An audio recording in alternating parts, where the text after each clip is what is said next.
Hey everybody, it's your daily update with your friend Angry Tim. Still in Utah.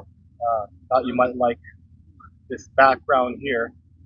Just a quick one. This is about a museum closing down in Hawaii. Hawaii Museum lays off entire staff at risk of closing its door for good. This is out of the San Francisco Gate. The museum is the Pacific Tsunami Museum in Hilo, Hawaii. It was opened in 1994. It was established to educate the public about the dangers of tsunami and to honor the survivors and victims of past events. Um, their financial system, the museum has been struggling financially due to declining support and costly building maintenance issues. We're seeing a lot of that with different places. We talked about the Sequest closing, the one in Las Vegas having all kinds of problems. So, a lot of these museums, uh, unfortunately, are just they're not able to keep up with inflation, the cost of maintenance, the higher wages. They're having to close down. I don't know if this one's going to make it. It says the museum is struggling financially due to declining support and costly building maintenance issues. Its operating budget has been significantly impacted by a combination of factors, including the aging building's maintenance needs and reduced visitor numbers. Repairs to the air conditioning system and roof are urgent but unaffordable under the current budget. So Hawaii has a big problem where it relies heavily on tourism. So when the economy slows down, Hawaii starves. When the economy does well, everyone's flushed with cash. There's tons of jobs. Everyone's hiring. Construction is booming. Everyone's getting a lot of money.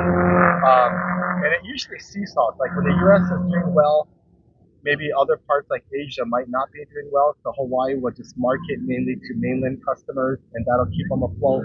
Then vice versa, when the economy crashes in the U.S., usually Asia um, is doing well, and they'll market to Asia, and then that'll kind of boost their sales, and they'll survive it. But when both Asia and the U.S. are slow, or if it's a whole global issue like what happened with COVID, they have nowhere to turn to, and right now it looks like they're just not getting enough tourists. They're not getting enough support from the locals.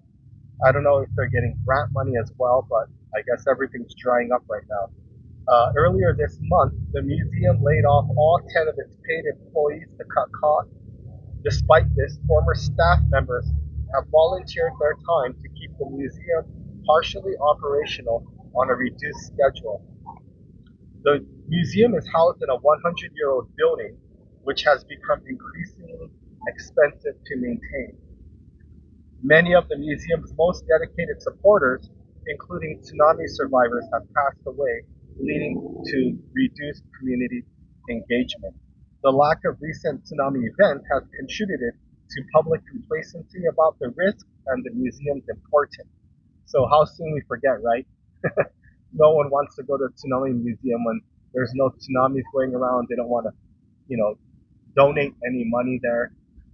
People just stop caring. But as soon as there's a tsunami, they'll be popular again. Excuse me. The museum is actively seeking monetary donations to cover repair costs and staff salaries. Leadership hopes to reopen the museum fully and continue its mission of raising awareness about tsunami danger.